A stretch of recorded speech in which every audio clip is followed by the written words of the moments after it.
여러분은 주변 사람들의 진짜 마음을 얼마나 이해하고 있나요? 겉으로는 친절하게 다가오지만 속마음은 다르게 행동하는 사람 때문에 상처받은 적 있으신가요? 혹시 신뢰했던 사람에게 배신당한 경험이 있으신가요? 그렇다면 오늘 이야기에 주목해 보세요. 우리는 법정 스님의 말씀을 통해 최악의 인간성을 지닌 사람들의 특징을 알아보고 이런 사람들과 어떻게 지혜롭게 관계를 맺어야 할지 배워보겠습니다.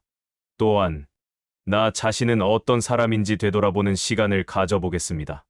구독과 좋아요는 큰 힘이 됩니다. 첫 번째, 만나는 사람에 따라 태도가 변하는 사람.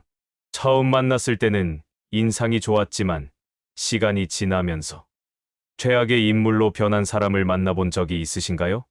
함께 있으면 기분이 나빠지고 안 좋은 일에 휘말리며 손해를 보게 되는 그런 사람들입니다.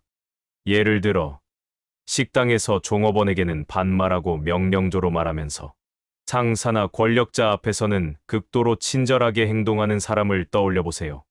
이런 사람들은 상대가 자신에게 이익이 되는지 항상 판단하고 그에 따라 태도를 극단적으로 바꿉니다. 이러한 사람들을 식별하기 위해서는 약한 위치에 있는 사람들 앞에서 어떤 행동을 하는지 주의 깊게 지켜봐야 합니다. 두 번째, 사람을 이용만 하는 사람. 타인의 솔직한 감정이나 선의를 교묘히 이용해 자신의 이익을 추구하는 사람들도 있습니다. 예를 들어 좌절에 빠진 친구에게 친절하게 다가가 도움을 주는 척하면서 실제로는 자신의 사업을 홍보하는 경우입니다. 더욱 무서운 점은 자신은 아무런 손을 쓰지 않고 타인을 이용해 목표를 달성하는 기술을 지니고 있다는 것입니다.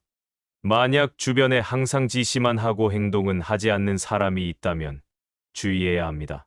세 번째, 질투심이 강한 사람. 자신이 하지 못하는 것이나 가지지 못한 것에 대한 질투심이 강한 사람들은 이를 비아냥거리며 부정합니다.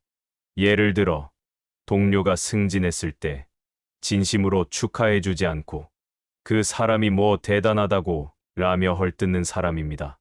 이런 사람들은 타인을 조롱하고 무시하며 주변 사람들의 자신감과 적극성을 낮추는 영향을 미칩니다. 이런 사람들과는 거리를 두는 것이 현명합니다. 네 번째, 뒤에서 남의 욕을 하는 사람. 다른 사람의 험담을 늘어놓거나 나쁜 소문을 퍼뜨리는 사람들도 있습니다. 예를 들어 친구가 자리를 비운 순간 그 친구의 험담을 하는 사람을 생각해 보세요. 특히 악의적으로 거짓말이나 소문을 퍼뜨리는 사람들은 더 악질적입니다. 이런 사람들과 마주치면 그들이 병에 걸렸다고 생각하며 대등하게 대응하지 않는 것이 좋습니다. 반면 교사로 삼아 관찰하는 것도 좋은 방법입니다. 다섯 번째, 귀를 막고 듣는 사람. 자신이 옳다고 믿고 타협의 여지를 두지 않는 사람들입니다.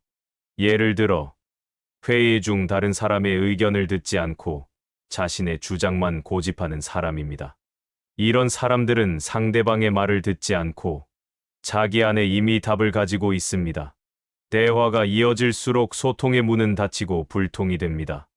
빨리 이야기를 그만두고 자리를 떠나는 것이 상책입니다. 여섯 번째, 자신이 도움이 필요할 때만 찾아오는 사람. 필요할 때만 연락하고 필요가 없어지면 소식을 끊는 사람들입니다. 예를 들어 돈이 필요할 때만 연락해 도움을 요청하고 그 외에는 소식을 끊는 친구를 생각해 보세요. 이런 사람들과의 관계는 경계가 생기고 관계 회복이 어렵습니다. 인간관계는 끊임없이 애정과 관심을 갖고 보살펴야 합니다. 일곱 번째, 자기 과시에 빠진 사람. 자기 생각이 언제나 옳다고 믿고 다른 사람의 관점을 인정하지 않는 사람들입니다. 예를 들어 자신의 성공담만 이야기하고 다른 사람의 의견은 무시하는 사람입니다. 자신의 경험과 지식을 지나치게 높이 평가하며 타인의 의견을 무시합니다. 이런 사람들과 대화할 때는 겸손한 자세로 상대방의 이야기에 귀를 기울여야 합니다. 우리는 살면서 다양한 사람들을 만납니다. 그 중에는 부정적인 영향을 미치는 사람들도 있습니다. 이런 사람들과 거리를 두고 자신의 정신 건강을 지키는 것이 중요합니다. 하지만 그 속에서도 배울 점이 있다는 것을 잊지 말아야 합니다. 최악의 인간성 속에서도 우리는 반면교사로 삼아 더 나은 사람이 될 수 있습니다. 결론적으로 인간관계에서 우리는 현명한 선택을 해야 합니다. 거리를 두어야 할 사람들과의 관계를 잘 관리하고 나 자신도 그런 부정적인 성향을 가지지 않도록 항상 되돌아봐야 합니다. 이는 단순히 우리 자신을 보호하는 것을 넘어 보다 건강하고 긍정적인 삶을 살 수 있게 해줍니다. 구독과 좋아요는 여러분께 더 많은 지혜를 나누는 데 큰 힘이 됩니다. 감사합니다.